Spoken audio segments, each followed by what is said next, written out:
Kumain ka na ba? Oo nga, kumain na ako. Pangatlong tanong mo na yan. Siyempre, ayoko nagugutom ka eh. Ikaw ba, kumain na? Busog na ako. Nakausap na kita eh.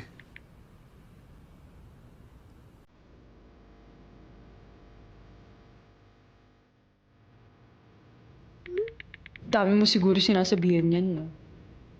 Ikaw lang ah. Anong gawa mo? Kachat ka. Sandpick?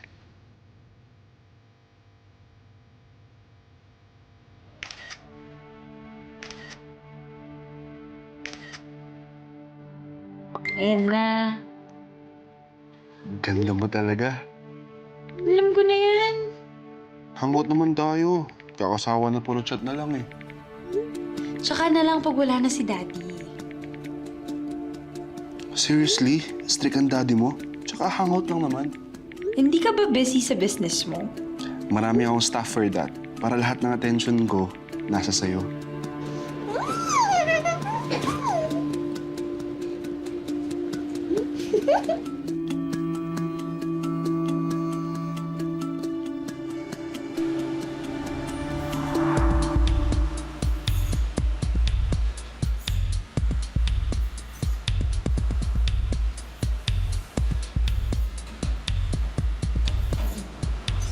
Tol, alam mo okay din si Kelvin, ano?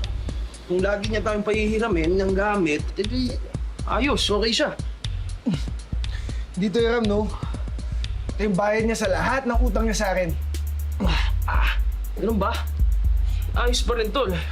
Eh, sakto eh, o, tinan mo. Pero nagkakatsan na ako. Tinan mo. Naya naman ako sa'yo, Tol. Kumakain ka pa ba? Wala naman eh. Teka, Tol. Alam mo, dalas na umalipasan ngayon dahil sa daming trabaho. Pero, mas okay. Nagiging concern sa akin si Nika eh.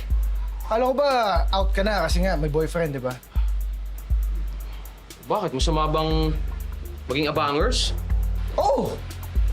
Alam mo bakit? Bakit? Kasi sinasayang mo yung oras mo kakahintay sa kanya. Eh wala ba ibang babae doon sa opisina mo? Pang babae. Tol, wala eh. Si Nika na yung pinakamaganda dun eh. Meron yung yung boss ko. Kaso wala nga namang punteriyahin ko yun, Tol. Hindi naman pwede. Bakit hindi? Oh. Eh kung single ka naman.